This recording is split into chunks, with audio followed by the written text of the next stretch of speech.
Depression is the most common mental health issue. कई बार society में stigma इतना होता है कि लोग सोचते हैं कि लोगों को पता चल जाएगा तो क्या हो जाएगा। जी, 35 मिलियन लोगों में आज की डेट में डिप्रेशन है हमारी कंट्री में। It's a big gee, number. कई बार फीमेल्स ड्यूरिंग डिप्रेशन बहुत खाना स्टार्ट करती हैं। मेल्स जब डिप्रेस्ड होते हैं तो वो रोने की जगह, एक्सप्रेस करने की जगह नशे का सहारा लेते हैं। साइकोलॉजिस्ट को दिखाना चाहिए और उनको साइकियाट्रिस्ट को दिखाना चाहिए तो अगर ब्रेन में कोई मानसिक बीमारी हुई है, इट मीन्स ब्रेन में कोई केमिकल चेंजेस हुए हैं। ब्रेन में डोपामिन, सेरोटोनिन, कॉर्टिसोल, एड्रेनलिन बहुत सारे केमिकल हार्मोन्स हैं जिनके इम्बैलेंस की वजह से मानसिक बीमारी होती है। लाइफस्टाइल नॉर्मल होना चाहिए, टाइम पे सोना, टाइम पे उठना, एक्सेसिव मोबाइल फ़ोन यूज़ नहीं करना, इसके अलावा अल्कोहल या कोई भी तरह का सब्सटेंस अब्यूज़ नहीं करना। तो जब भी सुसाइडल थॉट्स आ रहे हैं, उसे कभी हल्के में नहीं लेना चाहिए, उसे अर्जेंट में साइकियाट्रिस्ट को दिखाना चाहिए। कि डिप्रेशन के पीछे रीज़न होता है ब्रेन में बायोलॉजिकली जो केमिकल चेंजेस होते हैं, वो एक रीज़न होता है। देखो, नशा कभी ठीक रह ही नहीं सकता, नशा नशा है, नशा हमेशा गलत ही रहता है। तो कई बार उनके साइन और सिम्पटम्स को ढक लिया जाता है बुढ़ापे से, हम उसको सेपरेट नहीं कर पाते। हाँ। सो ये मैम डिप्रेशन इतना कॉमन क्यों है अभी लोगों में? लोग क्यों नहीं दिखा रहे डॉक्टर्स को और क्या करना चाहिए अगर किसी को फ़ील हो रहा है कि वो डिप्रेस्ड है? डिप्रेशन सबसे कॉमन मानसिक बीमारी है। बहुत सारी तरह की मानसिक बीमारी होती है। Depression is the most common mental health issue. जी, लोग क्यों नहीं दिखा रहे हैं, उसके पीछे रीज़न ये होता है कि लोगों में जागरूकता नहीं है, अवेयरनेस नहीं है। कईयों को पता ही नहीं है कि ये कोई मानसिक बीमारी भी होती है। जिसको पता चल जाता है उन लोगों का एक्सेप्टेंस बहुत पुअर है, वो एक्सेप्ट नहीं करते। बिकॉज़ बॉडी के किसी भी ऑर्गन की बीमारी होगी, लिवर, किडनी, थायराइड, कुछ भी स्किन इश्यूज़ होंगे, आइज़ इश्यूज़ होंगे, सब डॉक्टर के पास जाते हैं। लेकिन जब ब्रेन बीमार होता है, जब डिप्रेशन होता है, तो वो एक्सेप्ट नहीं करते कि हमें बीमारी है। या तो जी, ब्रेन को बॉडी का पार्ट नहीं मानते हैं, या फिर एक मिथ बनी आई है कि हम मानसिक रूप से बीमार नहीं हो सकते, जो कि एक बहुत गलत मिथ है, इसलिए वो प्रॉपर टाइम पे दिखा नहीं पाते। कई बार सोसाइटी में स्टिग्मा इतना होता है कि लोग सोचते हैं कि लोगों को पता चल जाएगा तो क्या हो जाएगा। मैंने कितने एग्जांपल्स देखे हैं कि इंसान सुसाइड तक आ जाता है, बहुत सारे इश्यूज़ क्रिएट हो जाते हैं, स्टिल वो साइकियाट्रिस्ट तक को नहीं दिखाता। पेरेंट्स सोचते हैं कि नहीं, नहीं साइकियाट्रिस्ट के पास नहीं जाएँ, लोग क्या बोलेंगे, लोग क्या सोचेंगे? क्योंकि लोगों में गलतफ़हमी है या लोगों में स्टिग्मा है, तो इस वजह से वो नहीं दिखाते हैं। बल्कि डिप्रेशन इतनी कॉमन मानसिक बीमारी है कि हर 8 में से 1 इंसान को मानसिक बीमारी है। जी, 35 मिलियन लोगों में आज की डेट में डिप्रेशन है हमारी कंट्री में। It's a big gee, number. Yes, so depression को जानना भी बहुत ज़रूरी है कि हमारे आसपास किसी को अगर डिप्रेशन है तो हमें पता होना चाहिए। हमें खुद को डिप्रेशन है तो हमें एटलीस्ट पता तो होना चाहिए कि हमें बीमारी है। फॉर जी, एग्जांपल खांसी, जुकाम, बुखार कुछ भी होता है तो हमें पता है कि या तो हमें वायरल हो गया या कोई और इन्फेक्शन हो गया। हमें जाना चाहिए, दिखाना चाहिए, चेकअप कराना चाहिए। तो डिप्रेशन तो एक बहुत बड़ी मानसिक बीमारी है। जी, ओके। सो इसके साइन्स क्या होते हैं? अगर हम देखें तो हाँ। डिप्रेशन के क्या साइन्स हैं कि किसी को जैसे डिप्रेशन है तो उसको ये चीज़ पता लग जाए कि हाँ, मुझे डिप्रेशन है और मुझे अब किसी डॉक्टर से कंसल्ट करना चाहिए? यस। डिप्रेशन के साइन एंड सिम्पटम्स जानना बहुत ज़रूरी है, क्योंकि जब तक लक्षण नहीं पता आप कैसे उस चीज़ अप्रोच करोगे कि मैं बीमार हूँ कि नहीं।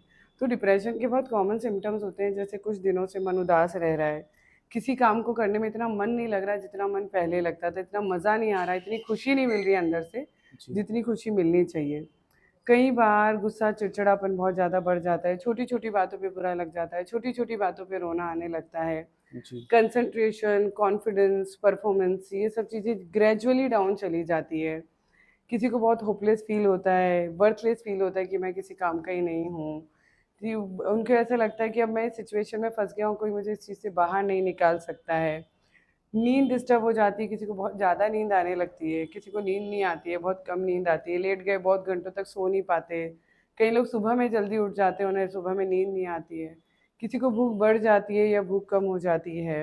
हुँ, हुँ, तो ये सारे कॉमन सिम्पटम्स होते हैं, जो कि आप इज़िली असेस कर सकते हो। इसी की वजह से आपके थोड़े से बिहेवियरल चेंजेज़ होते हैं, इमोशनल चेंजेज़ होते हैं, आपकी परफॉर्मेंस कई बार अफ़ेक्ट होने लगती है। तो these are the sign and symptoms, जो कि एक बहुत कॉमन सिम्पटम्स हैं जो डिप्रेशन के होते हैं। ओके। सो ये भी है कि इसमें कुछ मेल के अंदर कोई डिप्रेशन के साइन्स अलग होंगे और फीमेल में अलग होंगी? ऐसा कोई डिफरेंस नहीं होता है, पर मोस्टली फीमेल्स में गिल्ट ज़्यादा होता है, रिग्रेट्स ज़्यादा होते हैं, इमोशनल इश्यूज़ ज़्यादा होते हैं, ईटिंग डिसऑर्डर्स ज़्यादा होते हैं। कई बार फीमेल्स ड्यूरिंग डिप्रेशन बहुत खाना स्टार्ट करती हैं, ड्यू टू दैट ओबेसिटी हो जाती है, या कई बार फीमेल्स खाना ही बंद कर देती हैं। या उनको फैमिली कॉन्फ्लिक्ट ज़्यादा हो जाते हैं। मतलब सिम्पटम्स वही होते हैं, पर कोई सिम्पटम्स उनमें बहुत ज़्यादा होता है और कोई सिम्पटम्स मेल्स में ज़्यादा होता है। फॉर एग्जांपल मेल्स जब डिप्रेस्ड होते हैं तो वो रोने की जगह, एक्सप्रेस करने की जगह नशे का सहारा लेते हैं। वो जी, जब डिप्रेस्ड है, उन्हें नींद नहीं आ रही, तो वो सोचेंगे कि आज 2 पैक दारू ले लूँ, जी, या फिर मैं कोई नींद की दवा खा के सो जाऊँ ताकि मेरा माइंड रिलैक्स हो जाए, कल मुझे जॉब पे जाना है। या वर्क प्लेस में उनके झगड़े बढ़ जाते हैं, मेल्स ज़्यादा वायलेंट हो जाते हैं, एग्रेसिव हो जाते हैं।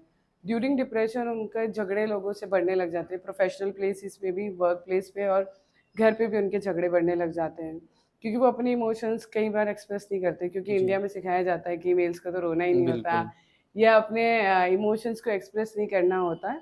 तो मोस्टली वो एक मानसिक बीमारी के चलते, जो कि नशा दूसरी मानसिक बीमारी हुँ, है, हुँ, उसको एक्सेप्ट कर उसको लेते एक्सेप्ट हैं। कर लेते और फीमेल्स में ये चीज़ें ज़्यादा निकलती हैं इमोशनल एक्सप्रेशन के हैं। थ्रू, या फिर क्राइंग एपिसोड्स के थ्रू, या इमोशनल आउटबर्स्ट के थ्रू, या फैमिली अपब्रिंगिंग, जब मदर्स हैं तो बच्चों की प्रॉपर नहीं कर पाती हैं।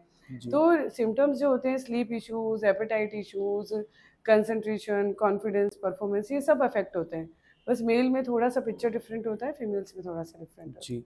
और एक ये भी बहुत बड़ा कन्फ्यूज़न रहता है लोगों में कि उनको साइकोलॉजिस्ट को दिखाना चाहिए और उनको साइकियाट्रिस्ट को दिखाना चाहिए, तो ये कैसे है। पता ये चले? गलत फहमी है, लोग सोचते हैं कि हम ना दवा खाने से बच जाएं, और ये अच्छे खासे पढ़े लिखे रेपुटेड लोगों सब में गलत फहमी है, हर इंसान में। अगर आज आपको बुखार आ गया, फटाफट से पैरासीटामोल खा लोगे, जी, इन्फेक्शन होगा फटाफट से एंटीबायोटिक खा लोगे, आई में इन्फेक्शन हुआ फटाफट से ड्रॉप डाल लोगे, स्किन में इन्फेक्शन हुआ फटाफट से आप कोई भी क्रीम लगा जी, लोगे एंटी फंगल, या जो भी आपके काम की है। इन द सेम वे, अगर ब्रेन में कोई मानसिक बीमारी हुई है, इट मीन्स ब्रेन में कोई केमिकल चेंजेस हुए हैं। ब्रेन में डोपामिन, सेरोटोनिन, कॉर्टिसोल, एड्रेनलिन, बहुत सारे केमिकल हार्मोन्स हैं जिनके इम्बैलेंस की वजह से मानसिक बीमारी होती है। जी, और इनके इम्बैलेंस की वजह से जब मानसिक बीमारी होती है, तो वो सिर्फ बातें करने से ठीक नहीं होती। कईयों को लगता है हम सिर्फ थेरेपीज करा लें, हम सिर्फ काउंसलिंग करा लें, हमें उसी से ठीक होना है। पर जैसे हड्डी एक बार टूट गई तो वो फिजियोथेरेपी से नहीं जुड़ेगी ना। हुँ, हुँ, उसके लिए आपको ऑपरेशन कराना ही जी, पड़ेगा, सर्जरी करानी ही पड़ेगी, you have to go to through that process. तो अगर अगर डिप्रेशन हो गया है, अगर मानसिक बीमारी आपकी हो चुकी है, तो सिर्फ बातें करने से नहीं ठीक होगी। आपके सिम्पटम्स हो सकता है आपको किसी से बात करके काउंसलिंग लेके 2 दिन या 2 हफ्ते हफ़्ते, या 2 जी, घंटे अच्छा लगे, लेकिन वो बीमारी वहीं की वहीं है, वो केमिकल चेंजेस ब्रेन में जो डैमेजेस हुए हैं वहीं के वहीं। वो सिम्पटम्स आपको दोबारा आएगी। उल्टा आपको एक फेलियर की फीलिंग आएगी कि यार काउंसलिंग ली थी, सब ठीक था, मुझे तो फिर से हो गया। वो जी, फिर से नहीं हुआ, वो ठीक ही नहीं हुआ था। जी, बिल्कुल। यस। सो मैम जैसे अपन किसी को दिखा रहे हैं, डॉक्टर को हमने दिखाया, साइकोलॉजिस्ट को या साइकियाट्रिस्ट को, उन्होंने हमको मेडिसिन दी, तो ये भी बहुत लोगों के दिमाग में रहता है कि एलोपैथी से थोड़ा, जैसा कि आजकल लोग हुँ। बता रहे हैं एलोपैथी मेडिसिन्स मत लो, क्योंकि उसको आप लोगे तो वो कंटिन्यू फिर आपकी हैबिट बन जाएगी एक, आपको उससे नींद आना आने लग जाएगी। सो ये चीज़ सोचना सही है या फिर नहीं, दिखाना? ये बिल्कुल गलत है। अगर आपको कोई भी बीमारी है तो आपको दवा की ज़रूरत है ही। कोई भी दवा आपको सिर्फ़ तब दी जाती है जब आपकी बॉडी को उसकी ज़रूरत होती है। जी, ठीक है? रही बात जब मेंटल हेल्थ इश्यूज़ होते हैं, जो मेडिसिन दी जाती है वो दवाइयाँ ज़रूरत की होती है, आदत की नहीं होती है।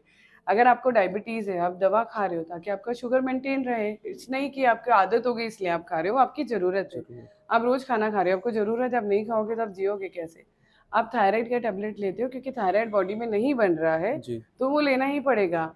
ठीक है? बीपी की टैबलेट लेते हो क्योंकि वो ज़रूरत है। इन द सेम वे, जब ब्रेन में कोई विटामिन बनना कम हो जाए या बंद हो जाए या इम्बैलेंस हो जाए, तो वो आपको दवा बाहर से लेनी ही पड़ेगी, और तब तक लेनी पड़ेगी जब तक वो बैलेंस अपने आप नॉर्मलाइज़ ना हो। और जब बीमारी कई बार क्रॉनिक हो जाती है तो वो नॉर्मलाइज़ नहीं होता, तो आपको लाइफ लॉन्ग लेनी पड़ती है। तो ये जो दवाइयाँ होती हैं मेंटल हेल्थ इश्यूज़ में, साइकियाट्रिक हेल्थ इश्यूज़ में, ये ज़रूरत की दवा होती है, आदत की दवा नहीं होती। जी, आपकी ब्रेन को इसकी ज़रूरत है, ब्रेन में ये विटामिन बराबर मात्रा में नहीं बन रहे हैं, तो ये आपको लेने ही पड़ेंगे। तो इसलिए नहीं कि आपको आदत लग गई है, एक बार खाइए इसलिए जीवन भर नहीं, आपका ब्रेन बना ही नहीं रहा है, आपको खाना पड़ेगा। थायराइड नहीं बन रहा, लेना ही पड़ेगा, इंसुलिन नहीं बन रहा, डायबिटीज़ में लेना ही पड़ता है। बिल्कुल। सो दवाई जैसे किसी ने लेना चालू कर दिया, तो उसके साथ भी कोई नेचुरल रेमेडीज़ हैं कि कोई लोग मेडिटेशन करने लग जाएँ, जिससे दवाई भी उनकी चल रही है, उनका डॉक्टर से कंसल्टेशन भी हुँ, प्रॉपर चल रही है, तो हुँ, साथ में और क्या किया जा सकता है जिससे वो ठीक हो यस। सके? जो रेमेडीज़ होती हैं, जो एक्स्ट्रा चीज़ें होती हैं, वो होता है कि जब हम ठीक फॉर एग्ज़ाम्पल, जब हड्डी टूटी, हड्डी जुड़ गई, पर उसके बाद आप फिजियोथेरेपी से स्ट्रेंथ गेन करते हो। जी, इन द सेम वे कि जब भी आप अगर किसी साइकेट्रिक हेल्थ इश्यूज में लैंड अप हो गए, कोई भी मानसिक बीमारी होगी, फॉर एग्जांपल डिप्रेशन हो गया, तो you need a treatment. Treatment से आप 70 to 80% अप्रोच कर लेंगे नॉर्मल लाइफ को। बची हुई जो 10-20% लाइफ है, उसको नॉर्मलाइज करने के लिए you need different things. For example आपका लाइफस्टाइल नॉर्मल होना चाहिए। ये दूसरी चीज़ इसलिए भी चाहिए कि वापस से बीमारी में ना चले जाएं। लाइफस्टाइल नॉर्मल होना चाहिए, टाइम पे सोना, टाइम पे उठना, एक्सेसिव मोबाइल फ़ोन यूज़ नहीं करना, इसके अलावा अल्कोहल या कोई भी तरह का सब्सटेंस अब्यूज़ नहीं करना, मेडिटेशन, योगा, प्राणायाम, प्रॉपर एक्सरसाइज, प्रॉपर वॉक। तो ऑल दीज थिंग्स कम्स कि ये आपको ठीक करने में मदद करती है। ठीक है, जी। ठीक नहीं करती, ये सपोर्टिंग फैक्टर है। For hmm. एग्जांपल आप सब्जी बना रहे हैं तो लास्ट में धनिया डालते हैं कि उसका बिल्कुल, फ्लेवर अच्छा हो जाए, तो दिस इज जी। द धनिया। यस। बिल्कुल, ठीक है। ओके, सो अगर किसी को भी किसी पर्सन या किसी मेल या फीमेल को कंटिन्यू सुसाइडल थॉट्स आ रहे हैं और वो काफ़ी टाइम से आ रहे हैं, या तो कुछ पास्ट में ऐसा कुछ हुआ है उनके साथ, या फिर वो किसी चीज़ की वजह से उनको डेली सुसाइडल थॉट आ रहे हैं, तो वो भी एक साइन है कि हमको हाँ, डॉक्टर को दिख कंसल्ट करना ऑफ चाहिए। कोर्स, किसी भी तरह के सुसाइडल थॉट को हमें हल्के में नहीं लेना चाहिए। वी नेवर नो कि कब वो विचार एक्शन में बदल जाएं, इतनी पतली सी लाइन होती है। कभी भी अगर वो विचार बहुत तेजी से आता है, इंसान उस पर एक्शन ले लेता है, बच गया तो हो सकता है उसे बाद में गिल्ट हो कि मैंने क्या किया, पर मे बी आर चांसेस कि वो बचे ही ना। ठीक है। बिल्कुल, तो जब भी डिप्रेशन सीवियर होता है, सुसाइडल थॉट्स आने लगते हैं, क्योंकि लाइफ में इतनी नेगेटिविटी महसूस होने लगती है, इंसान को लगता है मैं अकेला रह गया हूँ, अब मैं कोई सिचुएशन से कोई नहीं बचा सकता है, वो बहुत दुखी महसूस करता है और उसे लगता है लाइफ में इतना पेन है, मर जाना इज़ वेरी इजी जीने से। और एट बिल्कुल। दैट मोमेंट ऑफ टाइम वो सुसाइड कमिट करता है। तो जब भी सुसाइडल थॉट्स आ रहे हैं, उसे कभी हल्के में नहीं लेना चाहिए, उसे अर्जेंट में साइकेट्रिस्ट को दिखाना चाहिए, साइकेट्रिस्ट के पास लाना चाहिए, प्रॉपर ट्रीटमेंट देना चाहिए, अनटिल अनलेस सुसाइडल थॉट्स नहीं चले जाते।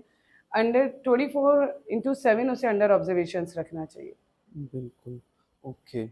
और आजकल देखा जाए तो ये टीनेजेस में बहुत ज़्यादा हो रहा है। जो स्टूडेंट्स हैं और वो भी जो कम एज के हैं, हम्म। 18-19, या फिर जो अगर अपन देखा जाए तो 18 से 30 के बीच में, हम्म। तो उन लोगों में किसी की वजह से, किसी की रिलेशनशिप की वजह से सुसाइडल थॉट आ रहे हैं, या फिर कोई किसी और वजह से डिप्रेशन में जा रहा है, तो वो what ever the reason, depression का कारण कुछ भी रहा हो, चाहे रिलेशनशिप का ब्रेकडाउन हुआ हो, फैमिली इश्यूज हुए हों, फाइनेंशियल इश्यूज रहे हों, एंड मैनी टाइम्स डिप्रेशन बिना किसी कारण के आता है। ऐसा नहीं होता कि डिप्रेशन के पीछे हमेशा कोई हादसा हो उसके बाद जी, इंसान डिप्रेशन में जाए।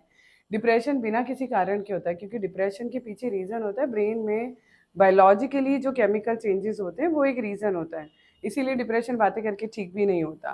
तो डिप्रेशन के चलते जब भी सुसाइडल थॉट्स आते हैं, तो इट्स नॉट अबाउट कि वो यंगस्टर्स में आते हैं, वो बच्चों में भी आ सकते हैं, बूढ़ों में भी आ सकते हैं, मेल में, फीमेल में, टीनेजर्स में, एडल्ट्स में, सब में आ सकते हैं। तो जब भी सुसाइडल थॉट्स आते हैं, तो फटाफट से ट्रीटमेंट लेना भी ज़रूरी है। और सबसे इम्पॉर्टेंट चीज़ होती है उस टाइम पे उन चीज़ों को इम्पोर्टेंस देना। क्योंकि जैसे आपने बोला ये एज ग्रुप है, सुसाइडल थॉट आया, कुछ भी हुआ, तो ये इमेच्योर एज होती है। तो उस जी, थॉट को अगर आप हल्के में ले लिया, अरे यार सबको आते हैं, कौन सी बड़ी बात है, तो वो नहीं होना चाहिए। You have to take it seriously.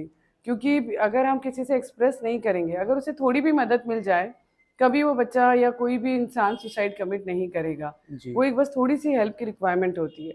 अगर वो इंसान साइकेट्रिस्ट के पास आ जाए, प्रॉपर ट्रीटमेंट ले ले, तो सुसाइड कभी नहीं होगा। जी, ओके। सो अगर हम देखें तो टॉप 3 साइन्स क्या होंगे, ऐसे टॉप 3 वेज़ अगर किसी को लाइफ़स्टाइल में चेंज करना है और उनको पता है कि हाँ, कि ऐसी 3 चीज़ें क्या हो सकती हैं, जिसकी वजह से एक्चुअली टॉप थ्री जैसा कुछ भी नहीं होता है, पर हाँ फिर भी जब भी डिप्रेशन आता है, डिप्रेशन सब में डिफरेंट डिफरेंट वे में एक्सप्रेस होता है। डिपेंड्स कि जेंडर क्या है, डिपेंड्स कि प्रोफेशनली और पर्सनली इंसान क्या कर रहा है। फॉर एग्जांपल फीमेल्स में मेंस्ट्रुएशन की वजह से प्री मेंस्ट्रुअल सिंड्रोम हो गया, जी, या ड्यूरिंग मेनोपॉज या आफ्टर डिलीवरीज डिप्रेशन ज़्यादा आने के चांसेस होते हैं। तो सब में डिफरेंट होता है, पर फिर भी अगर हम देखा जाए तो अकेलापन और उदासी महसूस होना। दूसरा, ओवरथिंकिंग बहुत बढ़ जाना, नेगेटिव थॉट्स बहुत बढ़ जाना थॉट प्रोसेस में। स्लीप या एपेटाइट इश्यूज होना कि या नींद ही नहीं आ रही है, या कम आ रही है, या बहुत ज़्यादा आ रही है, भूख कम लग रही है या बहुत ज़्यादा लग रही है। तो ये these are the top three signs. Okay. या सो जैसे कि लोग डिप्रेशन में उनको लगता है वो दिखाते नहीं हैं डॉक्टर्स को, तो अगर कोई अल्कोहल ले रहा है लाइक मंथ में 1 बार, या फिर कोई और नशे का यूज़ कर रहा है, तो वो क्या ठीक रहता है या फिर वो बिल्कुल नहीं करना चाहिए? देखो, नशा कभी ठीक रह ही नहीं सकता। नशा नशा है, नशा हमेशा गलत ही रहता है। जी, आप किसी भी चीज़ को कम या ज़्यादा करके उसको ठीक नहीं बोल सकते। वो जी, नशा नाम ही नशा है जो कि सही नहीं हो सकता। कोई बच्चा आपसे पूछेगा कि मैं एक बार दारू पी लूँ, आप बोलोगे नहीं भाई ऐसे कैसे पी लोगे, है जी, ना? या एक बार सिगरेट पी लूँ, जो चीज़ गलत है वो गलत ही रहेगी। और जितने मैक्सिमम नशे होते हैं, अगर हम उसके बैक में जाके देखें कि जब नशों की शुरुआत हुई है, मैक्सिमम कारण यही होता है कि कहीं न कहीं कोई न कोई मानसिक बीमारी होती है, जिसके चलते वो लोग साइकियाट्रिस्ट को ना दिखा के और नशे की मदद से अपने लक्षणों को दबाते रहते हैं, और उसकी वजह से नशा भी एक मानसिक बीमारी उनके जीवन में आ जाता है। जी, तो ज़्यादातर नशे किसी न किसी मानसिक बीमारी की वजह से ही शुरू होते हैं। ज़्यादातर डिवोर्स कहीं न कहीं डिप्रेशन की वजह से या किसी न किसी मेंटल हेल्थ इश्यूज़ की वजह से होते हैं। ज़्यादातर एक्सीडेंट्स किसी न किसी मेंटल हेल्थ इश्यूज़ की वजह से होते हैं। तो लाइफ में जितनी भी ट्रेजेडीज़ होती हैं लोगों की, वो कहीं न कहीं उनको कोई न कोई मेंटल हेल्थ डिसऑर्डर होता है, जिसको वो कहीं ट्रीटमेंट नहीं करा रहे होते हैं और जिसको लेके वो घूमते रहते हैं, और उसी की वजह से सारे इश्यूज़ होते हैं। जी। ये भी तो हो सकता है कि इसके पीछे कोई डोपामाइन का हो कि बार-बार जैसे लोग सिगरेट पीते हैं, स्मोकर्स जो होते हैं, सो वो डोपामाइन उनका रिलीज़ होता है, तो उस वजह से उनको बार-बार इच्छा होती है। ऐसा कहीं किसी में लिखा भी ये है थ्योरी? हम नशे पे आ गए। नशे में यही होता है, कोई भी नशा हो, कि उन्हें एक रिवॉर्ड सेंटर पे वो रिवॉर्ड मिलता है, डोपामाइन रिलीज़ हुआ, रिवॉर्ड मिला, मज़ा आया, अच्छा लगा, फिर हमने वापस से पिया तो फिर उस रिवॉर्ड की आदत हो जाती है। जी, रोज़ इस रिवॉर्ड को, उस गेन को लेने की आदत हो जाती है और वो एडिक्शन में क्रिएट हो जाता है। और अगर हम बात करें कि जेरियाट्रिक पॉपुलेशन में डिप्रेशन की, बूढ़े लोगों में डिप्रेशन की, तो कई बार उनके साइन और सिम्पटम्स को ढक लिया जाता है बुढ़ापे से। हम उसको सेपरेट नहीं कर पाते हैं। फॉर एग्जांपल, बूढ़े लोग अकेले बैठे हैं तो बूढ़े ही तो हैं, अकेले बैठेंगे, ज़्यादा सोए जा रहे हैं तो अच्छा ठीक है, ये तो बूढ़े हैं, कुछ काम नहीं है इसलिए सो रहे हैं, या इन्हें नींद बराबर नहीं आ रही है तो ठीक है, बूढ़े लोगों को नींद ज़्यादा नहीं आती है, जी, तो भूख कम लग रही है, ठीक है, बुढ़ापे में भूख किसको कम लगती है। तो जो डिप्रेशन के साइन हैं वो बूढ़े लोगों में, एल्डर एज ग्रुप में, कई बार सेपरेट नहीं कर पाते, उनके बच्चे, उनके रिलेटिव समझ नहीं पाते कि जो बूढ़े लोग हैं वो सफ़र कर रहे हैं डिप्रेशन से। वो डिप्रेशन उनके से। ओल्ड एज सिम्पटम्स को कोइंसाइड कर देते हैं डिप्रेशन के सिम्पटम्स में, तो वो रूल आउट करना बहुत ज़रूरी होता है। सो इसमें फैमिली को भी यस, सपोर्ट करना फैमिली बहुत का तो बहुत ज़रूरी है। बड़ा रोल होता है। फैमिली का फर्स्ट रोल होता है कि वो जिसको भी फैमिली में डिप्रेशन है, उसे सपोर्ट करें, उसे प्रॉपर ट्रीटमेंट के लिए तैयार करें, उसको प्रॉपर ट्रीटमेंट दिलवाएँ, proper counselling sessions, proper medications. उसकी बुलिंग नहीं करें कि अरे तुझे तो डिप्रेशन है, तुझे तो मानसिक बीमारी नहीं, उसका मज़ाक ना उड़ाएँ। हुँ, उसको फैमिली में उतना ही इम्पोर्टेंस दें जितना कि बाकी बच्चों को या बाकी लोगों को दिया जा रहा है। उसको घृणा की नज़रों से या दूसरी नज़रों से ना देखा जाए कि अरे इसको तो डिप्रेशन है। क्योंकि मानसिक बीमारी है तो एक बीमारी, ब्रेन इज़ जी, also part of body, brain भी बीमार पड़ सकता है, एंड उसे भी पूरा ट्रीटमेंट का हक है। जी, सो ऑब्वियस सी बात है, हर डिप्रेशन के पेशेंट को ट्रीटमेंट मिलना चाहिए। Treatment is not difficult, treatment is very easy. Life के बहुत सारी मिज़रीज़ से आप बच सकते हो, बहुत सारी प्रॉब्लम से बच सकते हो अगर आप प्रॉपर टाइम पे ट्रीटमेंट लें तो। Treatment is very simple. If आप जब भी आते हैं, डॉक्टर साइकियाट्रिस्ट आपको क्लिनिकली असेस करता है, उसके बाद हम उसे साइकोलॉजिकली असेस करते हैं, बायोलॉजिकली असेस करते हैं। अगर हमें लगता है कि कहीं न कहीं अगर डिप्रेशन है तो हम ट्रीटमेंट स्टार्ट करते हैं। जो लोग अर्ली स्टेजेस में आते हैं उनको बहुत जल्दी दवा भी बंद हो जाती है। दवा लंबी सिर्फ़ उन्हीं लोगों में चलती है जहाँ कहीं न कहीं जेनेटिक्स होती है, कि माता-पिता, दादा-दादी, नाना-नानी, चाचा-चाची, कभी किसी को बीमारी रही होती है और वो जेनेटिकली आती है, तो जेनेटिक्स का आप लोग कुछ नहीं कर सकते, ना जी, मैं कुछ कर सकती हूँ। बिल्कुल। या फिर बीमारी क्रॉनिक हो जाती है, बहुत ज़्यादा बढ़ा के लाते हो या बहुत लंबे समय से बढ़ी हुई आती है। तो लेकिन फिर भी जब भी बीमार इंसान आता है, बहुत सीवियर डिप्रेशन में होता है, तो हम क्या कोशिश करते हैं कि उसे भर्ती करके इलाज करें, क्योंकि सुसाइडल थॉट ज़्यादा है, घर पे जाके वो कुछ भी कर लेगा, तो पहले हम उसे एडमिट करते हैं, सुसाइडल थॉट्स को सबसाइड करते हैं, फिर डिप्रेशन पे फोकस करते हैं। अगर माइल्ड टू मॉडरेट स्टेजेस में है तो हम मेडिसिन्स पे और काउंसलिंग्स पे बात करते हैं। कॉग्निटिव बिहेवियर, साइकोथेरेपी, जी, फैमिली काउंसलिंग, क्योंकि कई बार फैमिली कॉन्फ्लिक्ट्स इतने होते हैं, कितना ही समझा दो, घर वाले लड़ते रहते हैं और वो डिप्रेशन ठीक ही नहीं हो पाता। तो फिर फैमिली काउंसलिंग करते हैं, कपल्स है तो कपल काउंसलिंग करते हैं ताकि उनके जी, बीच के झगड़े कम हों। सास-बहू के इश्यूज़ होते हैं तो सास-बहू की काउंसलिंग करते हैं, जी। हस्बैंड-वाइफ के होते हैं तो वो करते हैं। तो ऐसे ही एक क्वेश्चन किसी पेशेंट के माइंड में आ सकता है जैसे मैम किसी को डिप्रेशन है, उसको लग रहा है कि हाँ, मुझे ऐसा कुछ है सिम्पटम्स, तो वो क्या ड्यूरेशन होता होगा अगर वो किसी साइकियाट्रिस्ट को दिखाए, या तो ट्रीटमेंट का क्या ड्यूरेशन होगा, वो कितने टाइम तक चलेगा और ऐसा क्या है कि वो ड्यूरेशन खत्म होने के बाद वो चीज़ वापस ना हो सके? हुँ। पहला तो डिप्रेशन को डायग्नोज करने का ड्यूरेशन मेडिकली 14 डेज हम कहते हैं कि कोई मन, जैसे कि आज कोई बात हुई और मैं उदास हो गई, उसको डिप्रेशन नहीं बोलते कि, लेकिन लंबे समय से अगर कोई उदासी है तो वो लंबा समय होता है 14 days. Medically this is a 14 days, 2 weeks हम मानते हैं कि हाँ 2 वीक हो गए और तब से कुछ ना कुछ इश्यूज चल रहे हैं, हम लाइफ के लोअर साइड चल रहे हैं, तो फिर हमें जाके दिखा लेना चाहिए। क्योंकि जब हमें लक्षण पता है और 2 हफ्ते हो गए हैं, then we have to go and take help of psychiatrist. जब हम ट्रीटमेंट करते हैं तो ट्रीटमेंट कब तक चलेगा वो डिपेंड करता है पेशेंट का डिप्रेशन का लेवल क्या है, उसकी जेनेटिक्स क्या है, हेरिडिटरी की हिस्ट्री क्या है और कितने समय से उसको है। तो इन बातों पे डिपेंड करता है। Mostly 6 months to 12 months treatment चलता ही है। आराम तो उससे जल्दी आ जाता है, 10-15 दिन में आराम आना शुरू हो जाता है, 1.5-2 महीने में पेशेंट काफ़ी कंफर्टेबल महसूस करता है।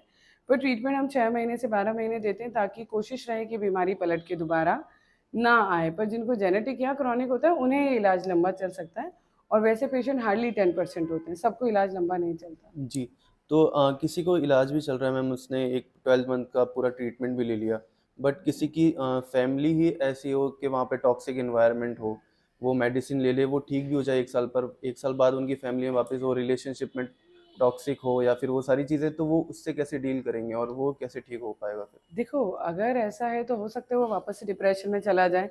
आप एक बार गड्ढे में गिर गए, आपकी हड्डी टूट गई, डॉक्टर ने बिल्कुल सही कर दी, बहुत अच्छी हड्डी हो गई, मजबूत हो गई। पर आप फिर से गड्ढे में गिरोगे तो हड्डी क्यों नहीं टूटेगी, वो तो फिर से टूटेगी ही ना। जी, तो जिस वजह से डिप्रेशन हुआ था, आप उसी वजह में वापस जाओगे तो आपको फिर से डिप्रेशन होगा। It's a very common theme. तो ऑब्वियस ही बात है, उस वजह को या तो ठीक करें। अगर फैमिली का एटमॉस्फेयर ऐसा है तो आप फैमिली काउंसलिंग्स कराएँ, फैमिली में किसी और को मेंटल हेल्थ इश्यूज़ है तो आप उसका ट्रीटमेंट कराएँ। तो you have to rule out कि क्या कारण रहे हैं डिप्रेशन होने के और उसको ठीक करें। नशे की वजह से डिप्रेशन हो रहा है तो नशा छोड़ें, घर में जो भी नेगेटिव एटमॉस्फेयर है उसको ठीक करें। और नहीं हो सकता है ठीक तो ऑब्वियस ही बात है, आपकी हड्डी दोबारा टूटेगी, आपको डिप्रेशन बिल्कुल। दोबारा होगा ही। We can't help it out. ठीक है। सो जब इतना सारी चीज़ें हैं मैम, इतना सोसाइटी में चल रहा है, लोगों को है डिप्रेशन को लग रहा है किसी को भी, तो वो लोग फिर क्यों इतनी अवेयरनेस नहीं क्रिएट हो पा रही है? तो ऐसे अवेयरनेस क्रिएट करने के लिए क्या करना चाहिए सोसाइटी के अंदर? जब वो इतनी हो नहीं पा रही, डॉक्टर को दिखा नहीं पा रहे हैं पेशेंट्स, तो वो क्या वजह रह सकती है इसके पीछे? मैंने स्टार्टिंग में भी बोला था, वजह एक ही है, लोगों में अवेयरनेस नहीं है। जी, लोगों को पता ही नहीं है, जब वो डिप्रेशन से ग्रसित होते हैं, उन्हें लक्षण आ रहे होते हैं, उन्हें लगता है ठीक है ये फेज़ है लाइफ का, चला जाएगा, ऐसा नहीं होता। बीमारी बीमारी होती है और बीमारी ट्रीटमेंट से ही जाती है। तो एक तो अवेयरनेस नहीं है, जागरूकता नहीं है, नॉलेज ही नहीं है कि उन्हें बीमारी है। बीमारी है। फॉर एग्ज़ाम्पल आज मुझे बुखार है तो मुझे नॉलेज है ये बीमारी है और मुझे दिखाना चाहिए। जी, पर जो मानसिक बीमारियाँ होती हैं ना, उन्हें नॉलेज ही नहीं होती कि वो नॉलेज नहीं बीमारी होती। है। फिर दूसरी चीज़ आती है कि अगर नॉलेज हो भी गई तो एक्सेप्टेंस नहीं होती, वो मानना ही नहीं चाहते कि वो बीमारी है, ठीक जी, है? कई पेशेंट यहाँ आते हैं, बोलते हैं मैम सुसाइडल थॉट है लेकिन दवा की ज़रूरत नहीं ज़रूरत है नहीं। ना? मतलब मर जाएँगे लेकिन दवा नहीं हाँ, लेंगे, तो एक्सेप्टेंस नहीं होती। कई बार पेरेंट्स आते हैं कि बच्चे को ये हो रहा है, वो हो रहा है, दिन-रात ये कर रहा है, सोता नहीं है, सीवियर डिप्रेशन है, लेकिन वो मानेंगे नहीं कि उन्हें दवा की और ज़रूरत है। कई बार इसके पीछे सोसाइटी का भी रोल है ना कि यस, लोग स्टिग्मा, स्टिग्मा है। स्टिग्मा के चलते। पर द ओनली थिंग कि we have to remove this stigma. हुँ, स्टिग्मा हटाना भी हमें, क्योंकि अगर लाए हम हैं, हम लोगों ने लाए, भगवान ने तो तो स्टिग्मा हाँ, दिया नहीं, भगवान ने तो ब्रेन दिया, ब्रेन को चलते बीमारी भी दी, बीमारी दी है तो उसको ठीक करने का ठीक करना। मौका भी दिया है। जी, तो स्टिग्मा सोसाइटी में सोसाइटी वाले लोगों ने ही फैलाया है, तो ये हमारी रिस्पॉन्सिबिलिटी है कि इस स्टिग्मा को हटाएं। ये चीज़ रियलाइज़ करें कि brain is a part of part of the body, body. उसको बीमार होने का हक है, उसे ठीक होने का भी हक है। मानसिक रूप से अगर हम बीमार होते हैं तो उसे कमज़ोर ना समझें। जी, जैसे आज आपको मच्छर ने काटा और आपको बुखार आ गया, इसका मतलब ये नहीं है कि आप कमज़ोर हो। वो किसी को भी, एथलीट को काटेगा उसे भी जी, आएगा, किसी नेता को काटेगा, किसी गरीब को, अमीर को, मेल को, फीमेल को। इन द सेम वे मानसिक बीमारियाँ कभी भी किसी को भी हो सकती है। वो आपकी मानसिक कमज़ोरी को नहीं दर्शाता, मानसिक बीमारी और मानसिक कमज़ोरी में बहुत अंतर होता है। जी।